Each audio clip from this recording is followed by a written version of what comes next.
Hello everyone. Hopefully you can hear me. And sorry for the delay. We had some technical problem. Due to that reason, we were not able to start on time.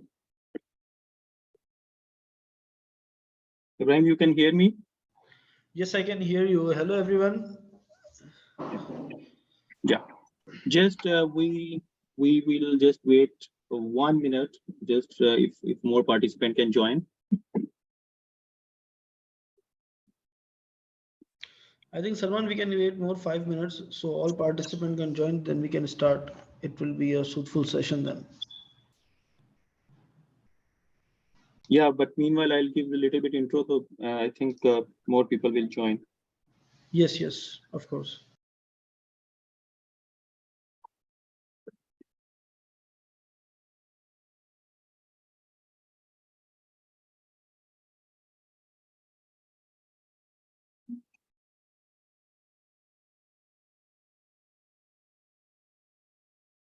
Recording in progress.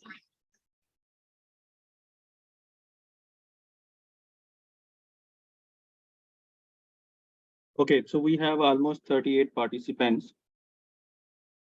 And thank you so much everyone for joining. Myself, Salman Hassan, Regional Director of IFA and IPA Group for Saudi Arabia and Bahrain.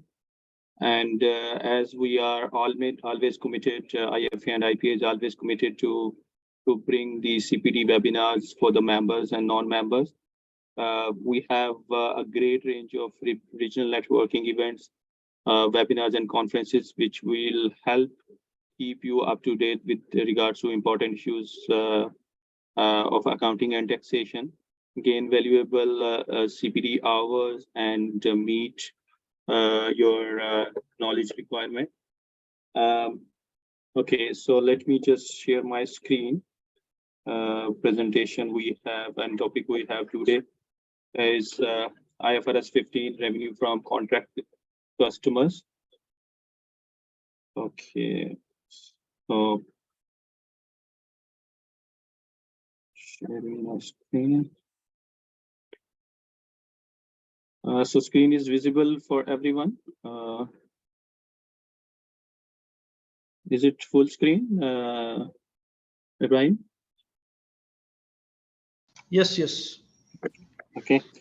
So before we start the webinar, just a little bit introduction about IFA. And Institute of Financial Accountant was established in 1916. We have internationally recognized professional. We are an internationally recognized professional accounting body. We have full membership of International Federation of Accountants, IFAC, which is a global accounting standard setter and regulator. IFA is the part of Institute of Public Accountants Group, the world's largest small and medium enterprise focused accounting group with more than 49,000 members and students in 100 countries. Our members work within micro and small to medium sized enterprises. Or at IFA, we put SME as a first, and we recognize their role as a vital wealth creator and employer to meet and to have, like, more than half of the UK's private sector workforce. So we hold the interest of SMP in the accounting profession in equal regard. We are proud to be our unique relationship with our members who predominantly comes from SME, SMP background. So this was all about IFA, just a little bit introduction, and now I can formally start this session of this today's topic, which is IFRS 15. And here we have our guest speaker, Mohammad Ibrahim. He has already delivered a few webinars with IFA already. So Ibrahim, over to you. You can introduce yourself, then we'll move towards the topic. Thank you. Thank you, Salman, for the brief introduction of IFA, and thank you for having me here again as a presenter. I don't know if the previous members who are already here, who were there in my IFRS 9 presentation. I can give my brief introduction that I am a professional accounting affiliate and having a versatile experience of more than 6 years in audit firms inside Saudi Arabia and outside in the Pakistan, in Deloitte as well. Having experience of big four audit firms. Currently, I am working as a group consolidation and reporting manager in one of the biggest real estate group of Saudi Arabia, that is Al Muzani Real Estate Development Company. This is my brief introduction, and inshallah, as Salman told, that there will be two. We divide the IFRS 15 webinar into two parts, inshallah. So today will be our part one, where I try to give a maximum information to you guys, which is very necessary for the current situation in the market, but for the dealing of revenue related transactions in normal course of business, right? I think, Salman, we can move forward for the webinar. 51 participants are already joined. Okay, so let's start. This presentation agenda, I have prepared this presentation, and this is divided into two parts. What are the major areas I'm gonna, what will be the agenda of the total two session is that first I'll give you a brief overview of IFRS 15 revenue from contract with customers, some important definitions, and the whole 5-step model. If I think everyone knows about the IFRS 15, that IFRS 15 gives us a 5-step model for revenue transactions. 1 minute.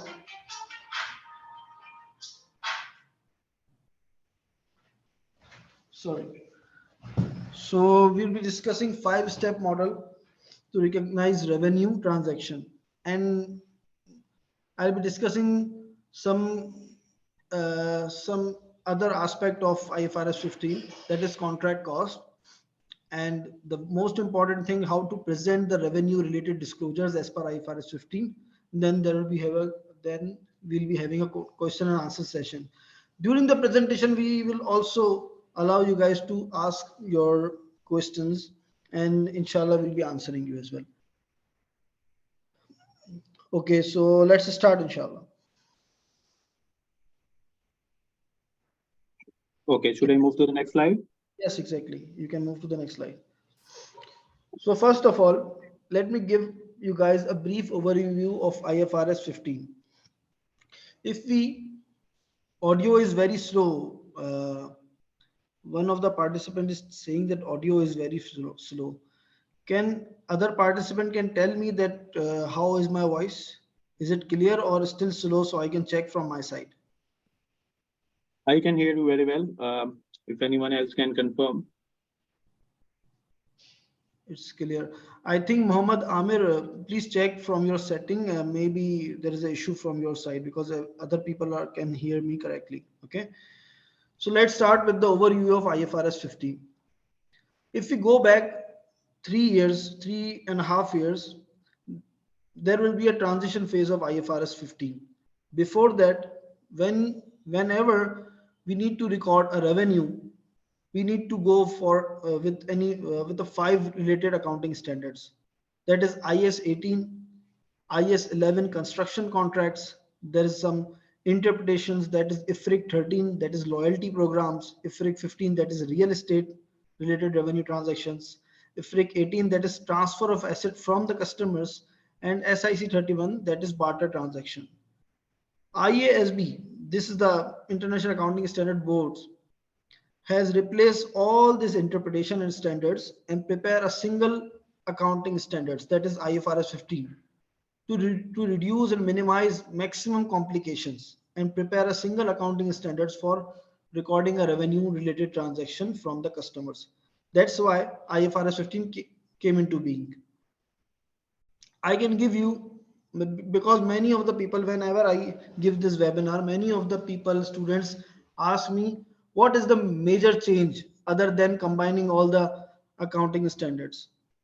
The major change in IFRS 15 and other revenue related standards is that IFRS 15 is emphasizing on the control of a transaction. Like in the other, if you go backward to the other revenue standards, that is IS 18, construction contracts, and other program, the major difference between the IFRS 15 and these other standards is the control. That revenue is only recognized when the control is transferred related to that specific good or a service which is being transferred. And to understand how the control is being transferred, IFRS 15 gives you a 5-step model. Okay, I think this is a brief overview of IFRS 15. We should go for the next slide.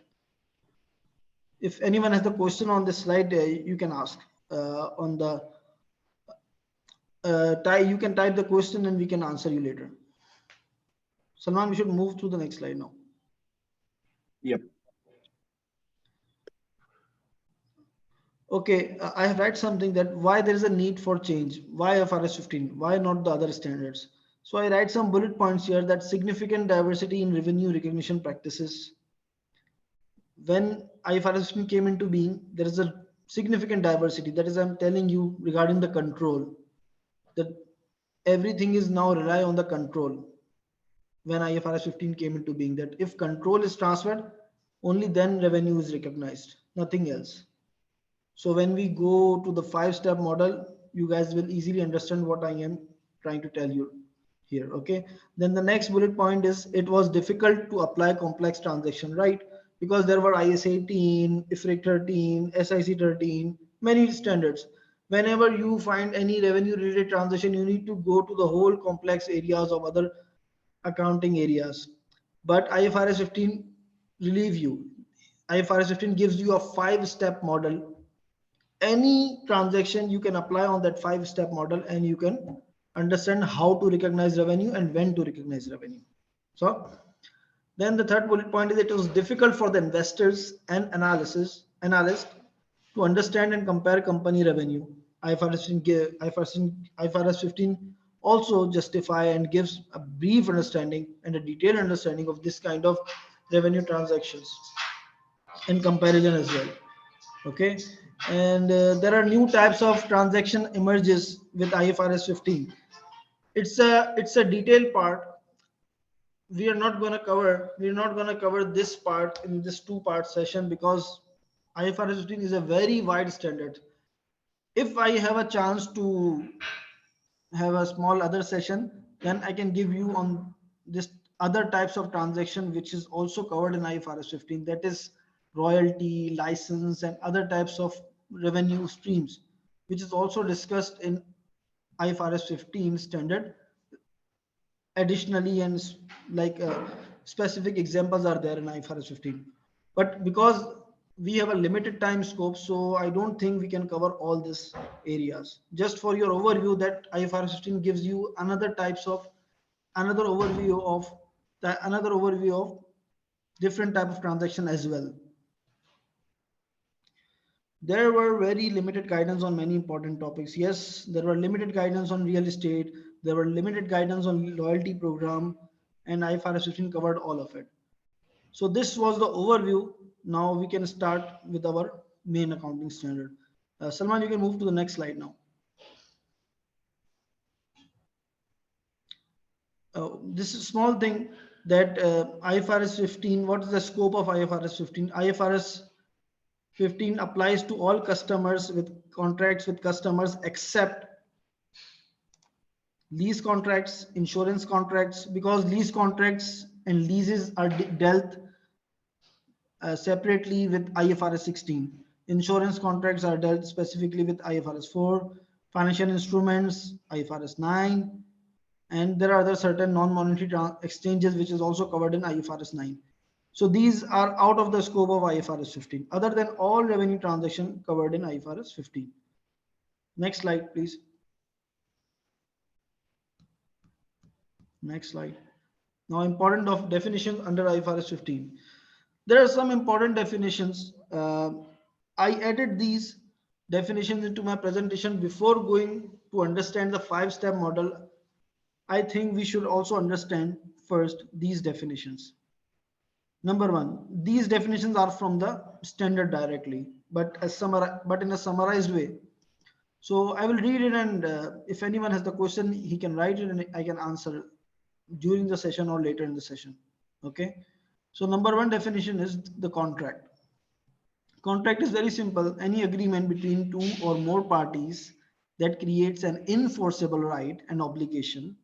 That is a contract. Enforceable right means any rights and obligation which can be enforced legally in the court or any other legal any other legal authority. So that if there is any enforceable rights and obligation which has been created by an agreement between two or more parties, that is a contract. Customer, a party that has contracted with an entity to obtain goods or services that are an output of the entity's ordinary activities in exchange for consideration. This is a bit complex definition, but is very all you guys know what is customer. Here, standard is saying that any party that has contracted with an entity to obtain goods and services, any party who is contracted with any other party for obtaining goods or services, which are basically an output of companies' ordinary business activities. In exchange of consideration means in exchange of any price, any money, so that person is a customer. Income is anything that increases in economic benefits in the form of inflows or enhancement of assets or decreases of liabilities. Everyone knows it. Revenue, income arising in the course of entities' ordinary activities. Revenue, this needs to be understood. This definition is coming from directly from IS1. There is a difference between revenue and the presentation of other income. Accounting standards specifically tells us that revenue is all the income that is arise by the course of ordinary normal, any income that is arised by the company in its ordinary course of business. That for example, if a company is a shoe factory, so any income arised by the sale of shoes is the company's revenue. But for example, company has some scrap material which they have sold and recognize an income. That is not its revenue, that is its other income, because that income from the sale of scraps is basically not coming from the company's ordinary activities. That is why it is classified as other income, not as revenue. This needs to be understood. Okay. Salman, okay, we can move to the next slide now. Okay, these two definitions is a bit important for IFRS 15. Number one, stand-alone selling price. IFRS 15 use this word. This word has not been used by any accounting standard before IFRS 15. That what is stand-alone selling price? Any price at which a good or service would be sold separately to a customer. Stand-alone selling price means any price at which a good or service can be sold separately to a customer. But the question arises that why IFRS 15, why accounting standards have emphasized this word stand-alone. They can easily say a selling price, but why stand-alone selling price? I can tell you why. Because you can see in your surrounding. For example, you go to a shopping mall and there is an offer, buy one, get one free, or buy two, get one free. Okay. So then I'm asking you, for example, if there is a perfume shop and you have find it that buy two perfumes and get one free. Okay. Now, as an auditor of your company, I ask you, what is the selling price of your single perfume? what is a stand-alone selling price of your single perfume. If you tell me the price, like for example, if one perfume selling price is 100 Saudi riyals, okay, and two perfume selling price is 200 Saudi riyals, but because of the discount offer, you are selling these two perfumes, you are selling three perfumes in 200 riyals. You're getting my point. You are selling three perfumes in 200 Saudi riyals and not in 300 Saudi riyals. So if your auditor asks you what is the stand-alone selling price of a single perfume, you will get complicated. Okay, you need to estimate it. You need to perform estimations that how much people will get an offer and how much people will not get an offer, how much perfume will be sold on 100 real and how much perfume will be sold with the offer. That is, then you need to divide 200 real into three perfumes. That will be around your like I can say uh, around 67 real or something. So you need to assess it. That's why IFRS 15 emphasize on this definition that whenever you recognize revenue, you need to assess first a standalone selling price. It's a part of your 5-step model, which we discussed later, inshallah. So why I have emphasizing here on the standalone selling price, because this word is not being used by any accounting standard related to revenue before IFRS 15 came into existence. So please make your mind clear that this is very important to understand why standalone selling price, why not selling price. Okay, come to the next part, that is performance obligation. The word performance obligation itself gives you a clear understanding that obligation means any duty, any responsibility, any liability.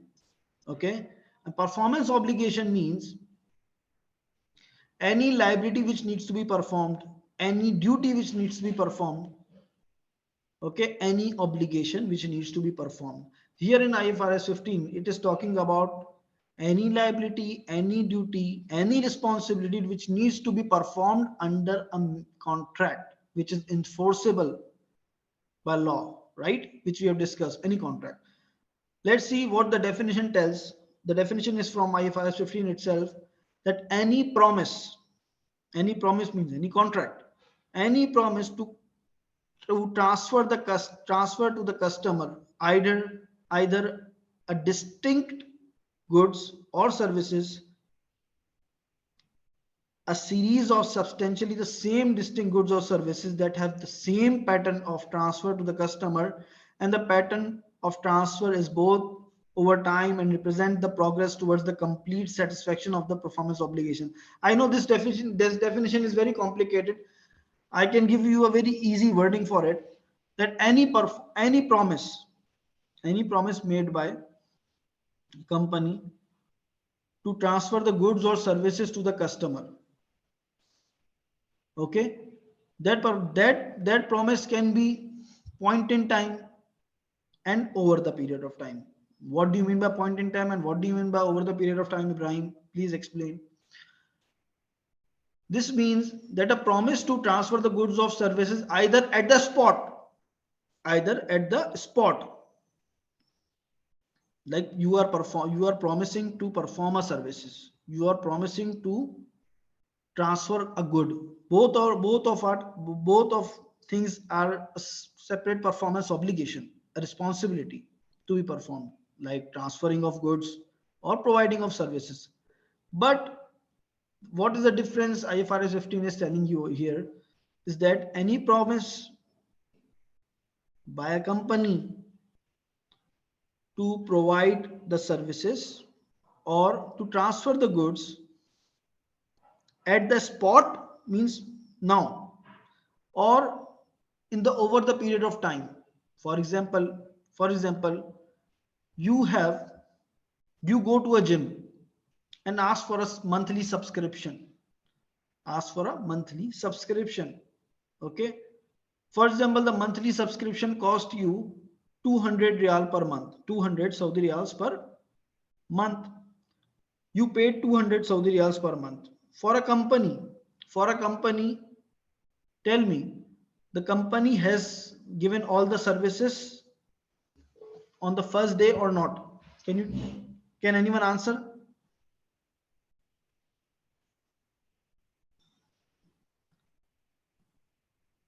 Can anyone answer? I have seen some questions here. I will answer to this after this slide. But meanwhile, can anyone answer if from the first day? Okay. You are telling me from the first day.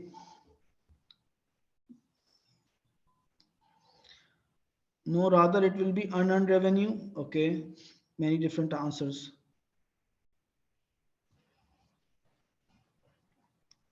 This understandable. Like, I know people always confuse whenever this example comes into being.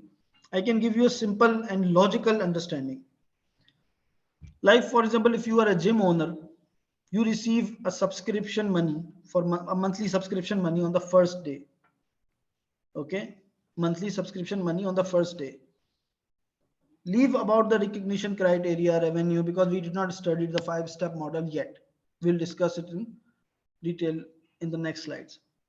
But on the first day, you receive money on the for the full month, but you did not deliver the services of the first full month, because your services will be provided over the period of the month, right? But this type of performance obligation is that you just need to open your gym. You just need to open your gyms within the specified hours, which you already tell to your customer that on these hours my gym will be remain open,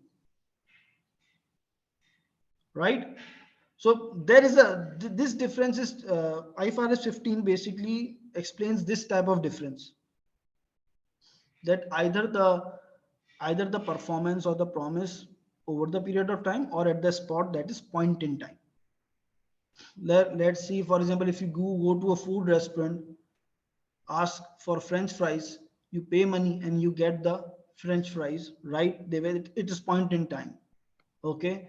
And another example, if you go to a real estate agent, if you go to a real estate company, ask them that I need an apartment on a under constructed building, then that construction, that building, that your apartment will be constructed over the period of time, either in 2 years or 1 years, not at the spot. So there are the promise can be either point in time or the perform or over the period of time. Just to explain this definition, I took some time. I think all the people are now not 100%, but somehow they understand these two definitions, because it is very important before we go to the 5-step model. Please answer on the chat that if it's clear, then we can move to the next slide.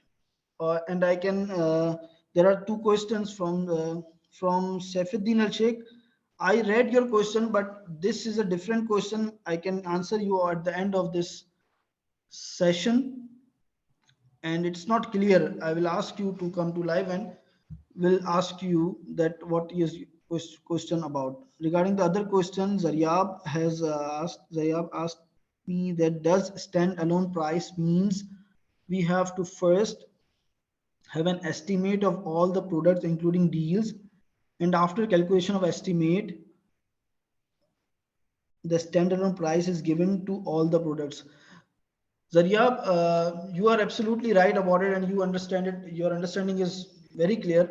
But this estimation part is a bit different, which we will discuss in stage 4. That is the determination of transaction price. Okay, you are right that standalone selling price needs to be calculated by a calculation of estimate. But this estimate, how we do the estimate, what are the estimation techniques, and what needs to be considered, and what is very important to consider while calculating that estimate is very important. because there are many things to understand, that there will be rebates, there will be discounts, there will be offers, there will be royalty programs, there will be claims. Everything is adjusted while calculating the standalone price, which is very important. I can give you a brief introduction, but if you want to study the actual calculation of standalone selling price, it's a very detailed lecture and detailed slides. I can give you some guidance that what you can do, and what examples you can go through to understand the actual calculation of that standalone selling price. Okay, I think I'm clear, so we should move forward, right? The 5-step model. Okay. Recognize revenue. Okay. What is the core principle of 5-step model? Recognize revenue to deposit the transfer of goods and services to customers in an amount that reflects the consideration to which the entity expects to be entitled in exchange of those goods and services. The core principle is simple, that how to recognize revenue, when to recognize revenue, at how much amount the revenue should be recognized, and at which consideration the revenue should be recognized. I'm not going into detail of this definition. Let's start. Let's give you a brief overview of 5-step model. IFRS 15 gives a 5-step model. IFRS 15 guides us basically, that whenever any revenue transaction, which is in the scope of IFRS 15, which I tell you guys before in the slides, if it's in the scope, then before going to any conclusion of that, how you recognize revenue, or if the revenue should be recognized or not, you need to pass the 5-step test for your revenue. Okay, that IFRS 15 guides us. So this is the 5 steps. Number 1 is the first, we need to understand the contract, either there is a contract or not. The second thing, what are the performance obligations in the contract, and which needs to be fulfilled and which is not need to be fulfilled. Determine the transaction price of each performance obligation. Very important. Contract may have different types of performance obligation. Then we need to determine the transaction price, standalone selling price for each performance obligation. Maybe the certain performance obligation may be linked with each other. We need to understand that as well. Then step 4, allocating the transaction price to the performance obligations. Okay. Step 3 and step 4 basically interlinked. Step 5, when everything is done, then you can able to conclude either revenue needs to be recognized or not recognized, what amount of revenue need to be recognized, which amount need to be recorded as unearned, and which amount need to be recorded as deferred revenue for each type of performance obligation. So let's start with step 1.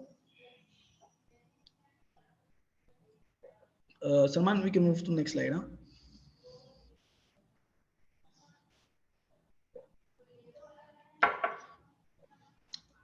Very detailed thing is very detailed wordings are here. I wrote here, but it is important to understand. The first step, many of the guys and people will tell you that step 1 is not very important. It's very easy to understand that either it's a contract or not. Like I saw many of my students, many people in the industry, because currently I am in the real estate industry, so I have a large wide experience of revenue recognition. In the real estate industry, the revenue recognition is very difficult and very complex. So I saw many people does not give importance to this step 1, and they think if there is an agreement, sign agreement between the parties, then there is a contract, and they did not give any importance to this step 1.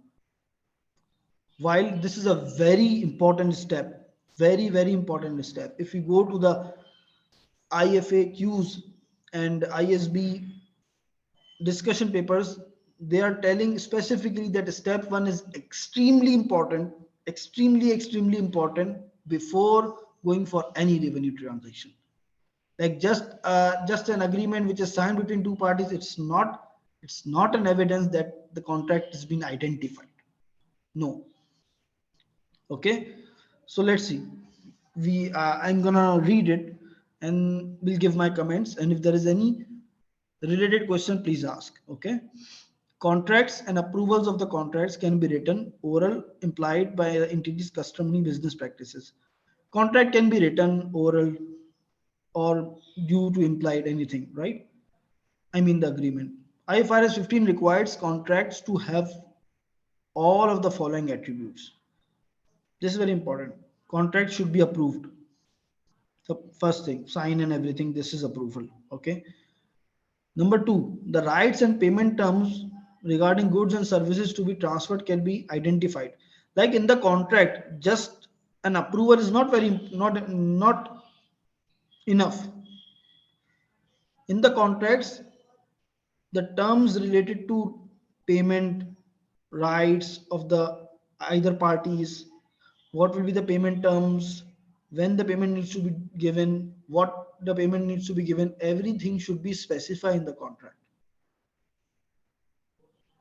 The contract should be having a commercial substance. Very important. The contract should be having a commercial substance.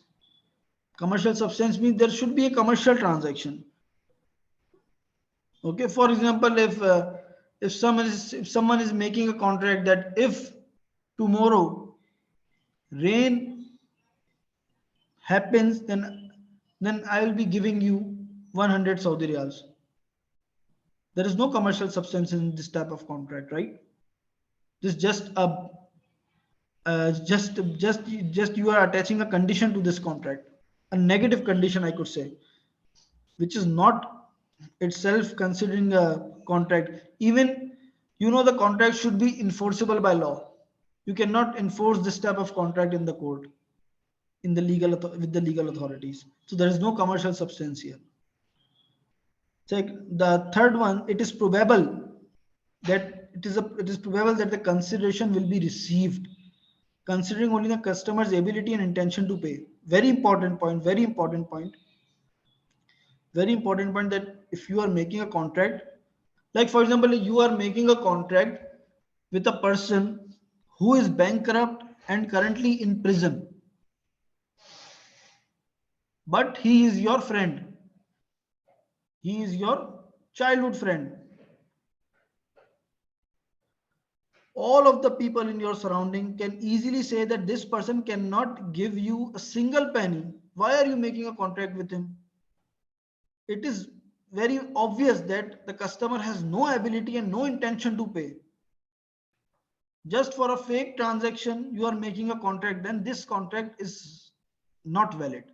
And if the contract is not valid, this means the contract is not identified. Even if the contract is approved, even if the contract have all the rights and payment terms attached to it, again, then if the customer's ability and intention is not to pay any single penny, then there is no probability, single probability, then the contract cannot be identified.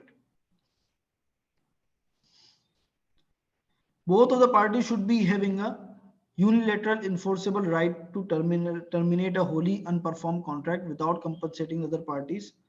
No contract exists under IFRS 15. You see, here I am saying is that IFRS 15 is saying that if each party to the contract has a unilateral enforceable right to terminate a wholly unperformed contract without compensating the other parties, no contract exists under IFRS 15. If both parties does not have any enforceable right to go to the legal authorities, if the contract is terminated and no one is compensating to each other, then there is no contract exists under IFRS 15, because the basic definition of IFRS 15 is saying that contract must be enforceable by law. Okay. This is the main concept of identifying the contract. Step one. First, we need to assess either the contract is identified or not. Then we go further. Before that, we cannot think about any revenue transaction. Okay.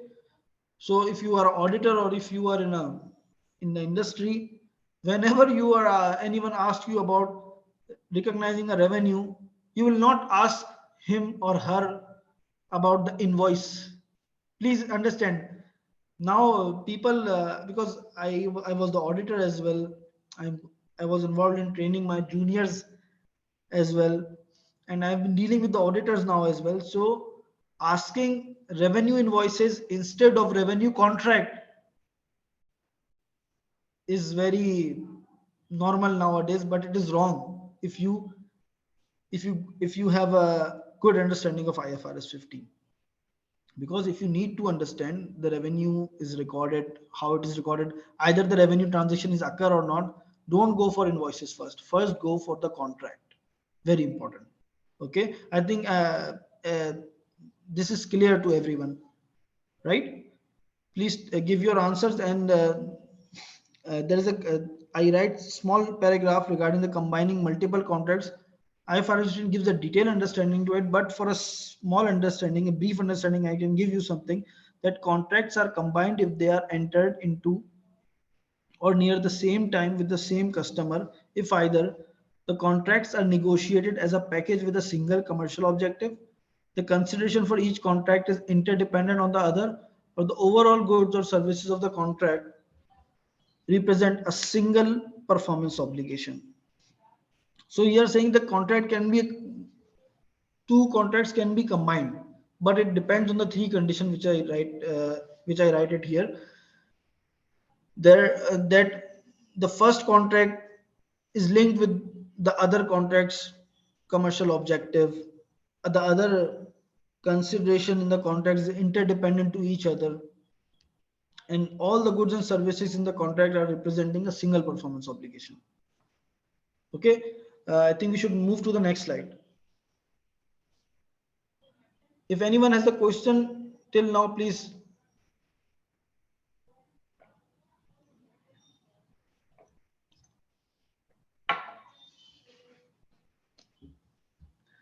Okay, step two. We already discussed about the performance obligations, right? What is performance obligation? Can anyone tell now? It's not, I just want the people to participate to give me your understanding. Salman, can we open the mic right now for the We people who cannot, wants to? we cannot open all the mics, but if No, anyone will not all raise mics. their hand, if Yeah, if anyone will anyone raise wants to their hand, raise hand and can tell me a brief introduction of performance obligation, which we already discussed, please tell me. So, so I can understand that people are listening and not bored. Anyone?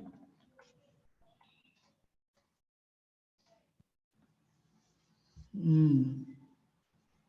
No one has understanding the performance obligation. All clear. Now I want anonymous attendee. I want anyone to explain the performance obligation to me. Who will raise the hand? Salman will on his mic and he can explain live. Anyone? okay. Wajid is here. He can talk. Okay. Yeah, basically it is the obligation, it's the duty to perform by virtue of the law that they have to perform certain tasks or certain duties. It's Okay. called performance obligation. Okay. Great. Great. Thank you, man. Thank Thanks. you, Vajid. Okay. Well said by Vajid that performance obligation is basically based on the virtue of the contract. The the company or the supplier needs to perform some promises, that is either to transfer goods or perform services for a customer, either at point in time or at over the period of time. Okay. Performance obligation are identified at contract inception and determined based on contract inception means at the first stage of contract preparation, that whenever the contract is prepared or whenever the contract is agreed between the parties, performance obligation are identified at that time, and these are determined based on the contractual terms and customary business practices. That what is the business practice of a particular company who is making a contract with the other customer. And what are the contractual terms? Anything like there are no exceptions for incidental obligation or marketing incentives.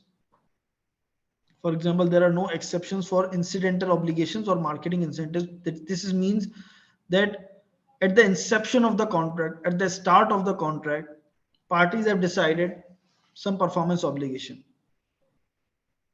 For example, you go to a motor company, okay, and the motor company offers you a car,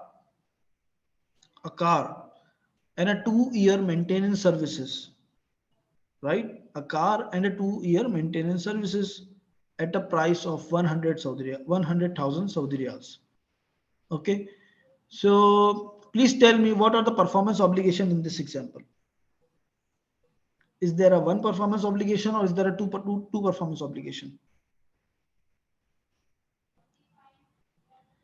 Performance, Vasif Beg, performance guarantees are the different thing. We will discuss this as well. First, tell me the example I tell you right here. There are one performance. Okay, Zaryab, there are two performance obligation. Anyone else want to answer?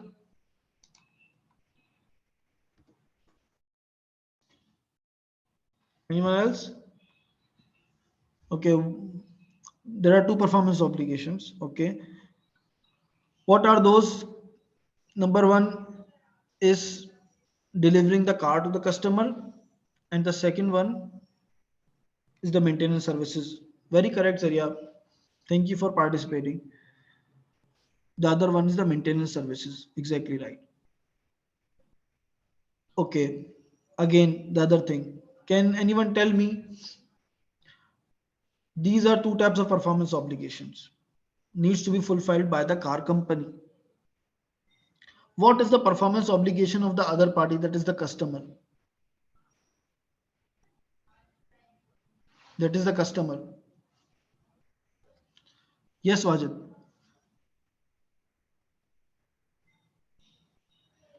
To pay the price. Very correct. Very correct. Wajid is raising hand. Wajid can talk. Yeah, yeah. Basically, it is the payment that the customer has to pay the payment to the company. Great. So, Okay. Another question. So the customer's performance obligation is to pay the price at spot. The company's performance obligations are to deliver the car and to perform the maintenance services. Please tell me, can the company give both of the performance obligations at the same time or at the spot or not?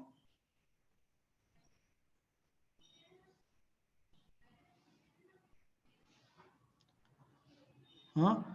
Can the company can perform both promises, that is delivering the car and providing maintenance services, and at this on the spot? It depends on the contract, but Zaryab, it depends on the contract, but he can company cannot provide the maintenance services of 2 years right now, right? It is obvious. Okay, only one. Correct. Everyone has answered. Correct. Okay. Delivery of car to be made on spot. Exactly. But the maintenance services to be provided to the customer later in 2 years time. Okay. Very correct. We're going in the step 3. We will discuss about the determining of the transaction price. But I'm explaining this. I'm just dragging this example to the very end to give you guys a very detailed overview. Now tell me another thing. 100,000 Saudi riyals will be paid by the customer. The contract is done, everything is finalized, payment of the terms is being finalized. Customer will pay 100,000 Saudi riyals on the spot, and the company will deliver the car and will give the maintenance services for the next 2 years. Okay, for the next 2 years. Now, Tell me one thing. The company should recognize the revenue at the spot 100,000 real when the company delivered the car or not.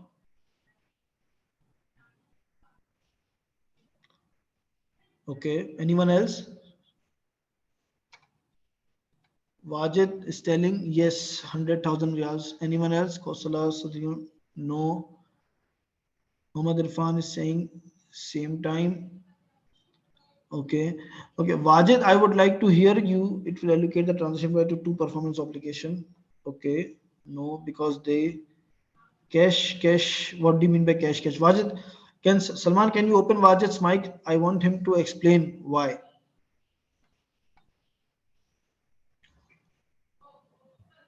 Yeah, he can. Basically what's my understanding is because Yeah. we are talking that he will pay cash on the spot, which means that we got 100,000 reals on the spot, so we will recognize as a revenue. Okay. But what are the Yeah. performance obligations? The, the second obligation is towards like for the maintenance of the car, which will be the passage of time the company will give. But being a Okay. customer will give cash on the spot. Okay. Tell Yeah. me one thing. Hmm. I want you guys to correct things. I have read every answers. No, it's a service by a different period. Therefore, the corresponding payment would be recorded as a payment in advance. Blah blah blah. Okay, many things. Many people write many things. Okay, so this is good that everyone is participating, right? Now, if you guys remember, the most important thing I told you at the start of this presentation that IFRS, the differentiation between IFRS 15 and the other previous accounting standards. That is Standard, the yeah. control. That is the Control, yeah. control, right? That is the control. This is very important to understand. When 100,000 real has been transferred to the company, but that the company can use 100,000 reals for his own purpose at the spot or not, is available for use if the company somehow collapsed, bankrupt in the next 6 months. Who will give the maintenance services to the customer? Tell me, Wajid. Who will give the maintenance services to the customer? And if the company, because it's collapsed, not be able to give the maintenance service to the customer, then customer has the enforceable right according to the contract to legally sue the company for the payment of or the reimbursement of the maintenance services for the 2 years which the customer incurred by himself. Right or wrong? Correct. This means, this means, and basically I am using accounting standard language right now. This means the company has no right to the part of payment which belongs to the performance obligation related to maintenance services, right? So, at the inception of the contract, the company should assess the transaction price, total transaction price, and allocate the transaction price to the separate each performance obligation. Okay, this is estimation. The company based on its historical data and everything needs to assess that how many customer come for servicing for the 2 years, how much service cost incurred, blah blah blah, and the company needs to bifurcate the part of 100,000 real to be allocated to the maintenance services and to be allocated the other part to be allocated to the cash price for the car. For example, company estimated and 10,000 real estimated to be the maintenance services part and the other 90,000 Saudi riyals to be the part of the cash price of the car. So one of the person, I don't know the name, right, very correctly, that company should recognize at the spot revenue 90,000 Saudi riyals, but for the 10,000 Saudi riyals which the company received is an advance, basically is an advance. But I saw some of the answers they wrote that it would be, yeah, Rizwan, I come this, Rizwan Maqsood, I will come this to the later part. You are very right. It also depends, basically. I'll let you know. But you are very right. You are very right. I'll let you know about it. Okay. But some of the one, I don't know who gave me that the company should record in advance. Company will record in advance, but IFRS 15 use two terminologies.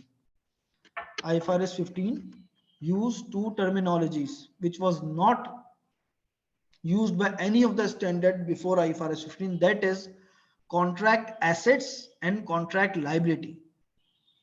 So this 10,000 riyal is basically an advance, but it is a deferred revenue. It needs to be understood. It is a deferred revenue. The revenue which will be realized at a future date, like at over the period of time. Okay. Over the period of time. So where was I? What I was saying, I forgot. Yeah, so contract asset and contract liability. 10,000 is a deferred revenue. Yes, Vajal.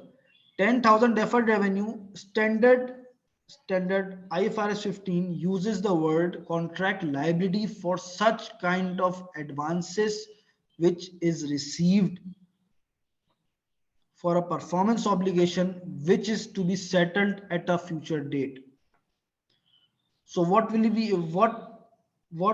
be presented in the financial statement for that, for such 10,000 riyal, is contract liabilities.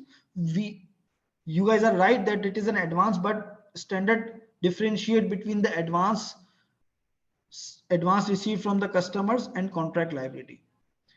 Any advances which is received under a contract will be presented as contract liabilities now, after IFRS 15 came into being. Many of the people I saw in the industry don't know the differentiation between the advances with suppliers and contract liability. It's just a matter of presentation and disclosure point of view. So I think you guys understood what is contract liability right now. Any deferred revenue under the contract. If we are clear, then I can move towards one more thing which Rizwan said here. Please answer that if it's clear, the performance obligation and okay, Wajid. Rizwan is writing that it would be estimated at present value, right? He's asking me. It depends. Now IFRS 15 also gives something else, some other guidance about, that is significant financing component. Significant financing component. IFRS 15 gives a guideline about any revenue transaction which involves a significant financing component needs to be recorded at a present value,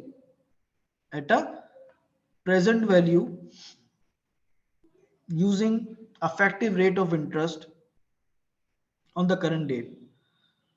Like significant financing component means any advances or anything, any deferred revenue which is to be recorded or recognized as revenue at a future date is involves a financing component, because you need to recognize the revenue at a future date. This means a time value of money comes into existence, but IFRS 15 does not only use the word financing component. IFRS 15 use the word significant financing component, and significant financing component literally meaning any financing component which is for more than 1 year. It's very clear. IFRS 15 is saying that any financing component, like for example, any deferred revenue, any contract liabilities, which is to be recognized as revenue after 1 year time, after 12-month period, then we can say it includes a significant financing component. Similar to our example, which I quote now, that maintenance services to be recorded as revenue in 2 years' time. So I can say it involves a significant financing component. And if a transaction involves a significant financing component, then IFRS 15 guides you to record your contract liability at a present value. Like for example, you need to discount the 10,000 riyals for maintenance services at a present value for 2 years. And what discount rate will you use? That is effective rate of interest, which can be either your incremental borrowing rate or the industry industry borrowing rate, whichever is available to you and whichever seems reasonable. This is a specific guidelines into the IFRS 15 for the understanding of the such rates, which we can discuss later. So basically, Ibrahim, the Yes, earnings revenue portion we will we will basically record at present value. exactly. So we'll be having maybe two components.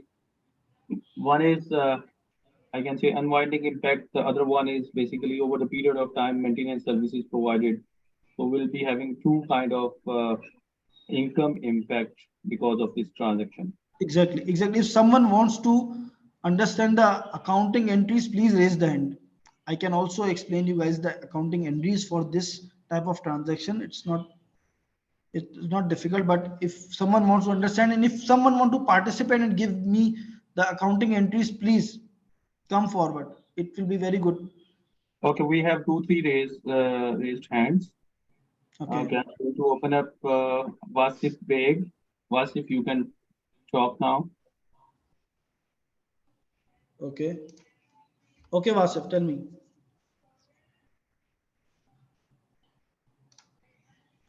Vasif, mic is mute, I guess so. Yeah. So meanwhile, you can answer Irfan's query. Ibrahim. Yeah, I'm reading. It's Mhm. record accrued unearned revenue 10k real or record in liabilities, which is better in IFRS 15. And other question, if not take maintenance service in 2 years, that time what will transition? Okay, okay, I will answer. Irfan, record accrued unearned revenue is basically the revenue which is not yet billed, basically. Okay, and it is a contract asset. It is not the case because you already received some money in advance, so it is a liability to you basically. And accounting standard tells this liability will be present as contract liability into the liability as a current liability.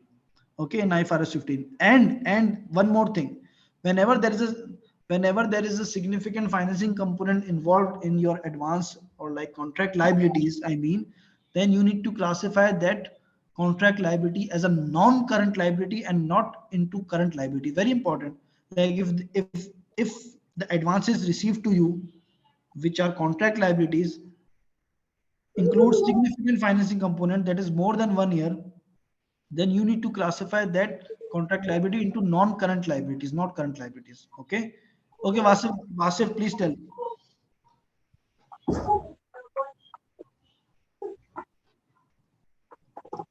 Azhar, I will come back to your question. Vasif, tell, please. Salman, I'm typing the question right now. Okay. Okay. So I will ask from the chat also. Okay. Okay, sure.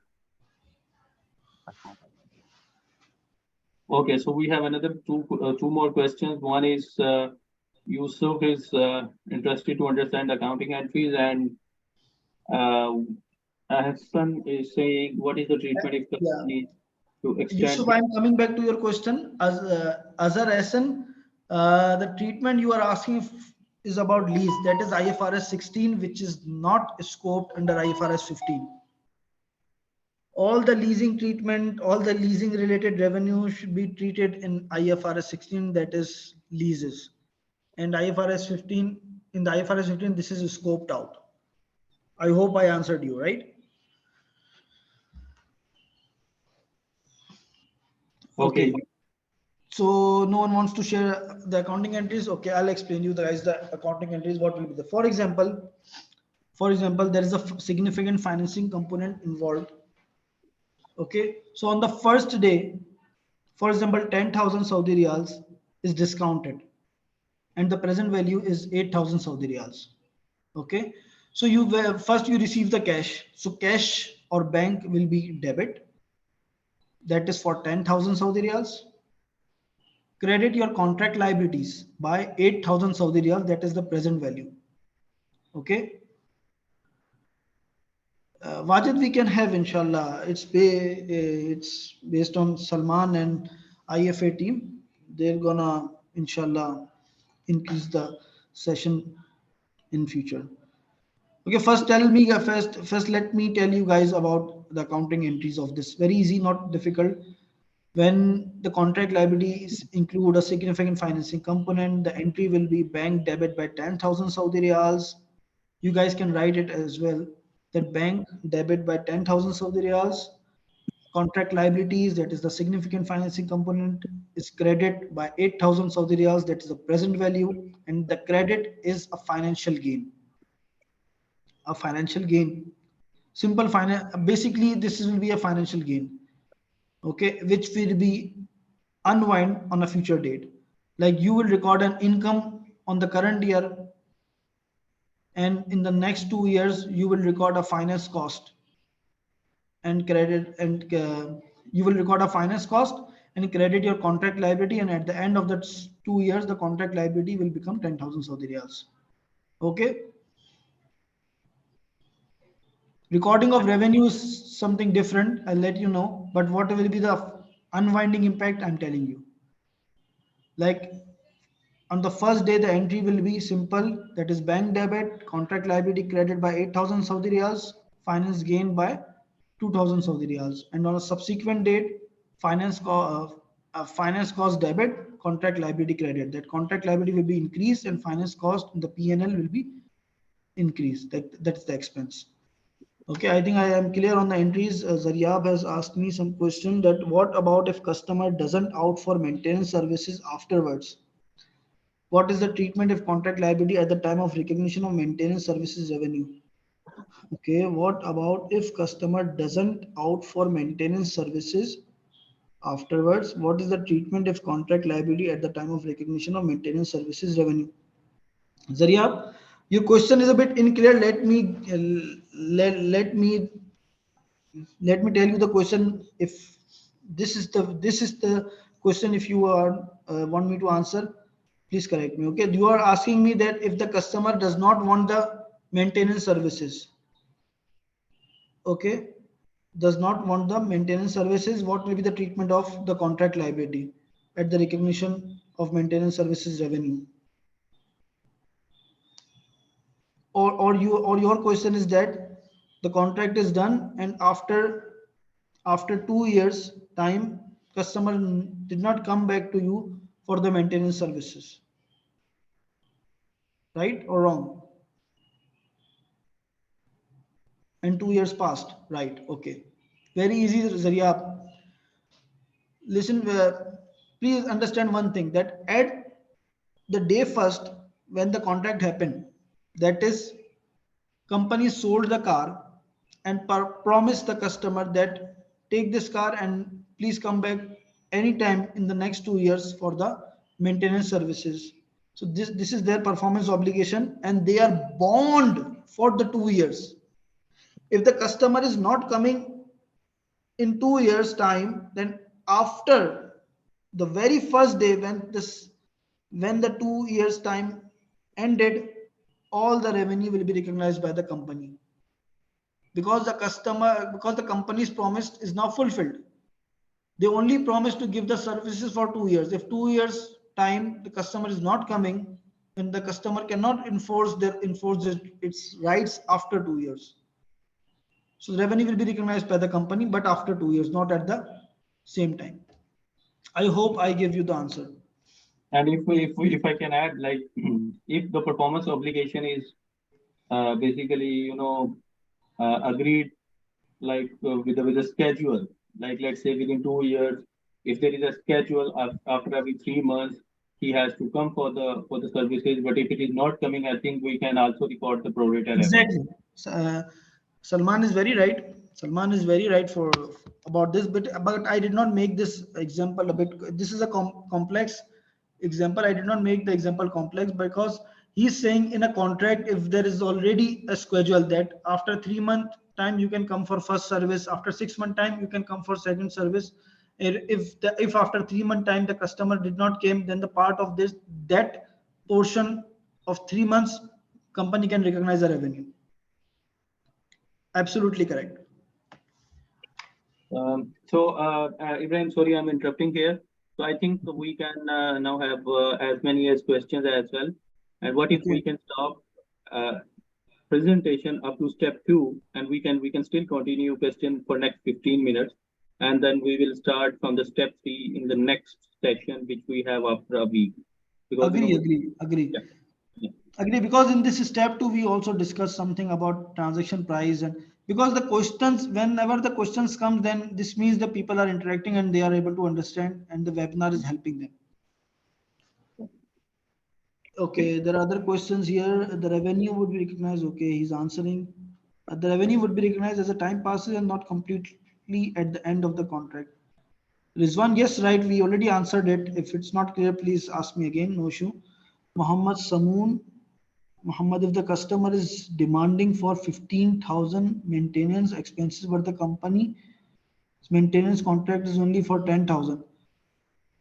Someone I don't know, but I never saw any type of contract in which company is giving the payment for maintenance expenses or reimbursement. They allow you to come to their service area and go for the maintenance. If something is written on the contract for paying something, then it solely depends on the contract, what the contract has agreed at the inception date. I On the think basis of the contract, you can recognize revenue. That's it, nothing else. I think Ibrahim, he's talking about, maybe his question could be on the warranty side, maybe, because Someone, can you elaborate your question? It's not clear basically. Or if I have already answered your question, please reply. Any impact through transfer pricing? Usman, this is a different area. I don't want to put any comment on this right now, because transfer pricing agreements are very different line item. I think we should first focus on the basic recognition of revenue and then come to the specific revenue arrangements. So don't go there first. Go for, I can understand, like, you have my ID. Salman can forward you my phone number and email ID and everything. This performance guarantee item and this type of things, these are the specific revenue treatments. I would prefer not to discuss this treatment in this in these two sessions, because first I want, because there are many participants, I want the people to understand the basic IFRS 15 revenue recognition criteria and the main ingredients of these items. For the other specific arrangements and related questions, you can ask directly through my email or through Salman, and he can forward it to me. Right, Salman? yeah, sure, I can. Okay. Because this specific treatment, if I answer them right here, it will make very complexities. It creates complexities, and I don't want it right now. Okay. So we have a Wasif Bey question, which is performance guarantee related. Yeah, that I told I can give him the performance guarantee, because this guarantees, performance guarantees are a performance obligation. I can give you a simple answer. These are the performance obligation, but I cannot give you a detailed overview of this on this session specifically. Yes, you can email me your case, your study case. Where are you stuck? I can give the answer. No issues. Okay. Okay, this last question of Saifuddin is a normal basic question. I would like Salman to ask him if he can open his mic and ask me this question, because it is unclear what he actually wants me to answer, so we can give him the answer, no issues. Yep, I have Saifuddin. Yes, Dr. Saab, I have opened up your mic.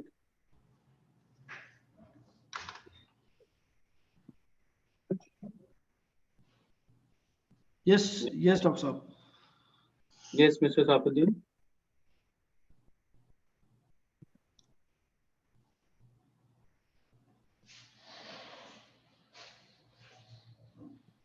Saifuddin, can you hear us?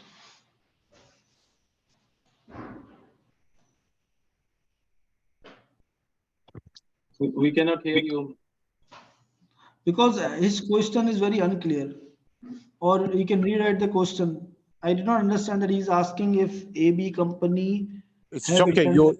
You hear me? Yes, I can hear you right now. Yes. Yeah. Okay. Let me just explain for you.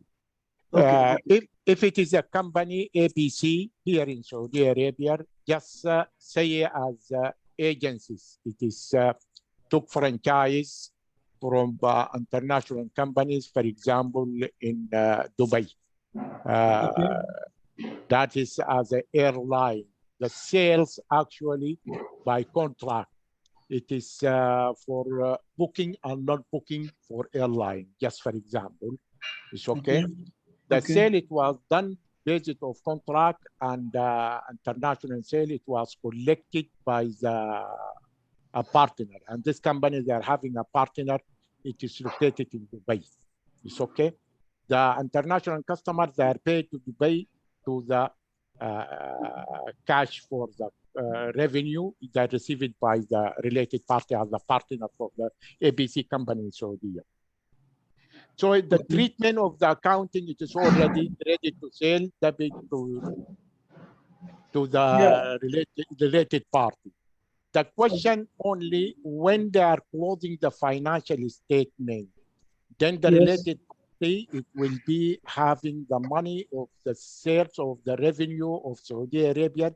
It is belong to the related party in Dubai. So let us, when they are going to close the financial statement at the end of the year, then related party, it will showing by some amount, they are not transferred to Saudi Arabia. It's still pending by related party there. So there is any effect of currency of the rate in the closing of the end of the year? Exactly. Okay. That Okay. Okay. In this question, there are 4 questions. Okay. In this one question, there are 4 questions. It is okay. I can give you an overview for your brief understanding. Yes, The first basic thing you need to understand is the recording of revenue. Yeah. The important thing of the recording of revenue does not depends on the receipt of cash. Agree or not? Yeah, it is agreed by contract. If you receive the contract. What is in the contract that if you receive cash, then what is the performance obligation? What is the obligation? The obligation, it is a contract, it is defining clear. When they receive it, delivery is a sale or booking, then they receive it the revenue after 15 days, say after 15 days. So that's what I'm telling you. Revenue recognition does not depend on the collection of cash. It depends on the delivery of service, right or not? Yeah, of delivery of the service. Okay, so you will record the revenue. Yeah, they recorded the revenue. You will record the revenue even if you did not receive the cash. If the delivery happened, you need to record the revenue. Okay. Since since the service was delivery, then they recorded the revenue. Exactly. So revenue will be recorded, irrespective of the fact if it is a related party or not. You need to record the revenue. Yeah. Okay. It is okay.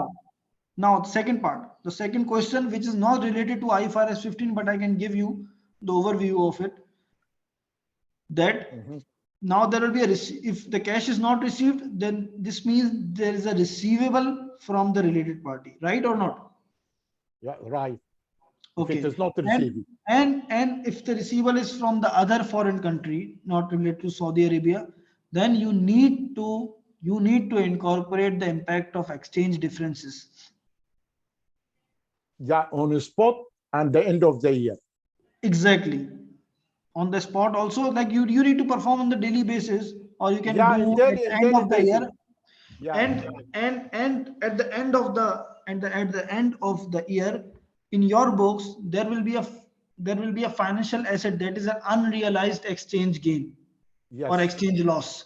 Yes. Unrealized exchange loss will be presented as a liability, and unrealized exchange gain will be presented as a receivable.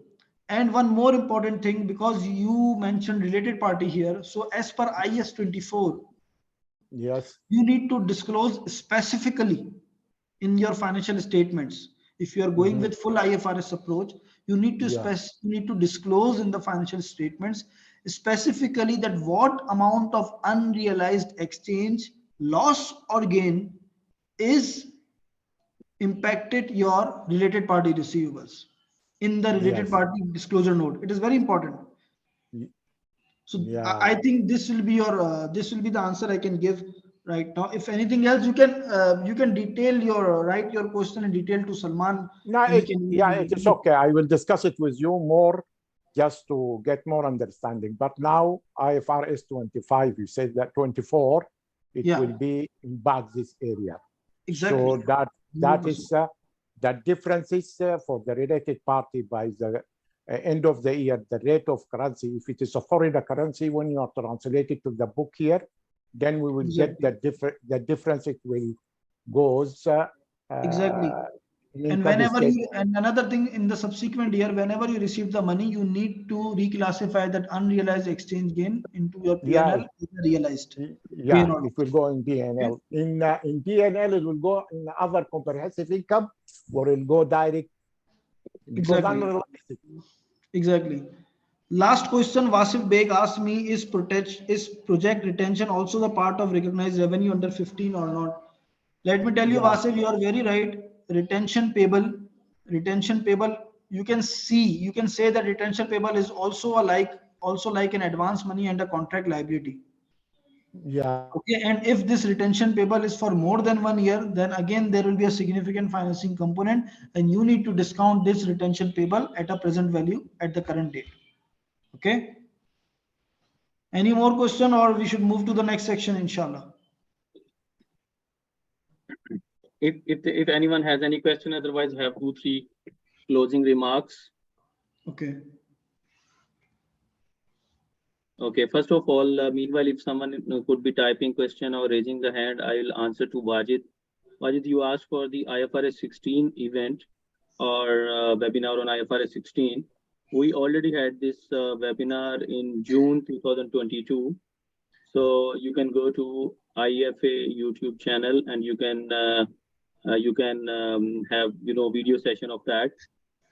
Apart from that, if you need a presentation, I already sent you my WhatsApp number. You can I'll okay. What I can do, I can type my email ID and my mobile number, WhatsApp number on the chat. Everyone can note down. Many people would have, but I can again. Salman, you can also share my ID if it's feasible also. Okay. Okay.